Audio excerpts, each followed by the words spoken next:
Good morning guys, welcome to Goa trip blog. So ಇದು continue blog ಆಗಿರುತ್ತೆ ಗೋವಾ ಟ್ರಿಪ್ಪಿಂದು.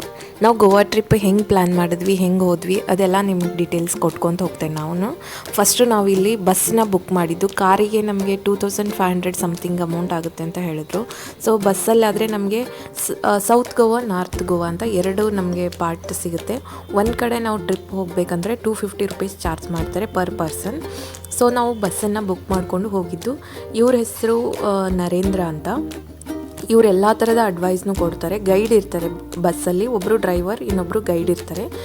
ಹಿ speak pure Hindi. Okay, ಎಲ್ಲದನ್ನು ತುಂಬ ನೀಟಾಗಿ ಎಕ್ಸ್ಪ್ಲೇನ್ ಮಾಡಿದ್ರು. ಇಟ್ಸ್ ಓಕೆ, ಅಂದರೆ ಎಷ್ಟು ಟೈಮ್ ಆಗುತ್ತೆ, ಯಾವ ಪ್ಲೇಸಲ್ಲಿ ಎಷ್ಟು ಟೈಮ್ ಆಗುತ್ತೆ, ಎಷ್ಟು ಪ್ಲೇಸಿಗೆ ಹೋಗ್ತೀವಿ ಅಂತ. ಅವ್ರು ಆ್ಯಕ್ಚುಲಿ ನಾರ್ತ್ ಗೋವಾನಲ್ಲಿ 5 ಪ್ಲೇಸ್ ಮತ್ತು ಸೌತ್ ಗೋವಾನಲ್ಲಿ 5 ಪ್ಲೇಸಿಗೆ ಕರ್ಕೊಂಡು ಹೋಗ್ತಾರೆ. So it's really enjoyable and really excited ಅಂತಲೇ ಹೇಳ್ಬೋದು.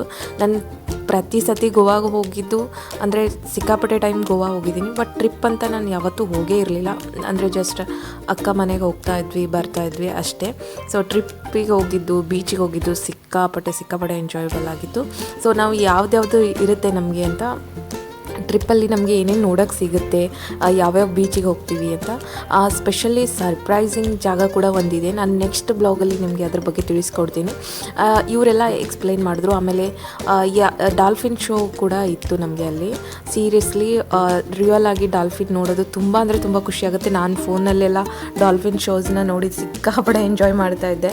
ಎಷ್ಟು ಎಂಜಾಯ್ ಮಾಡ್ತಾಯಿದ್ದೆ ಅಂದರೆ you can't believe that feelings. Okay, ಇವಾಗ ನಾವು ಸೀರಿಯಸ್ಲಿ ರಿಯಲ್ ಆಗಿ ಡಾಲ್ಫಿನ್ನ ನೋಡೋಕೆ ಹೋಗ್ತಾ ಇದೀವಿ ಅಂದರೆ ಆ ಖುಷಿನೇ ಬೇರೆ ಇತ್ತು. ನಾನಂತೂ ಸಿಕ್ಕಾಪಟ್ಟೆ ಎಕ್ಸೈಟೆಡ್ ಆಗಿದ್ದೆ.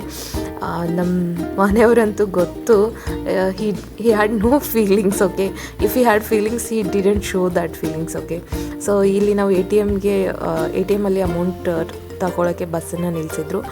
ಅಲ್ಲಿ ಫೋನ್ಪೇದ ಯಾವ ಥರದ್ದು ವ್ಯವಸ್ಥೆ ಇರಲ್ಲ, ಹಾಗಾಗಿ ನಾವು ಕ್ಯಾಶ್ನೇ ಅಲ್ಲಿ ಪೇ ಮಾಡಬೇಕಾಗುತ್ತೆ. ಸೊ ನಾವು ಒಂದು ಸಣ್ಣ ಬೋಟಲ್ಲಿ ನಾವು ಹೋಗಿದ್ದು. ಅಲ್ಲಿ ಸಿಕ್ಕಾಪಟ್ಟೆ ಸಮುದ್ರದ ಮಧ್ಯೆ ಹೋದಾಗೆ ಕ್ಲೈಮೇಟ್ ಚೇಂಜ್ ಆಗುತ್ತೆ ನಮಗೆ. ಇಲ್ಲಿ ಸೈಟ್ ಸೀಯಿಂಗ್ಸಲ್ಲಿ ಯಾವುದು ಸಿನಿಮಾ ಶೂಟಿಂಗ್ ಮನೆ ಏನೇನೋ ಹೇಳಿದ್ರು, ಸೆಂಟ್ರಲ್ ಜೈಲ್ ಆ ಥರದ್ದೆಲ್ಲ ಇರುತ್ತೆ ಅಂತ. ಬಟ್ ನಾವಲ್ಲಿ ಒಳಗಡೆ ಏನೂ ಹೋಗಿಲ್ಲ, ದೂರದಿಂದನೇ ತೋರಿಸಿದ್ರು. ಬಟ್ ಓಕೆ, ಒಳಗಡೆ ತುಂಬ ಚೆನ್ನಾಗಿದೆ ಅಂತೆ. ಪೋರ್ಚುಗೀಸರು ಕಟ್ಟಿರುವಂಥ ಸೆಂಟ್ರಲ್ ಜೈಲನ್ನ ಇವಾಗ ಅಲ್ಲಿ ಮ್ಯೂಸಿಯಂ ಮಾಡ್ಕೊಂಡಿದ್ದಾರಂತೆ. ಸೊ ಉಳಿದಿರೋ ವಿಷಯನ ನಾನು ನೆಕ್ಸ್ಟ್ ವೀಡಿಯೋದಲ್ಲಿ ಹೇಳ್ತೀನಿ. ಡಾಲ್ಫಿನ್ ನೋಡಿ ನನಗಂತೂ ತುಂಬಾ ಖುಷಿ ಆಯಿತು. ಬಾಯ್.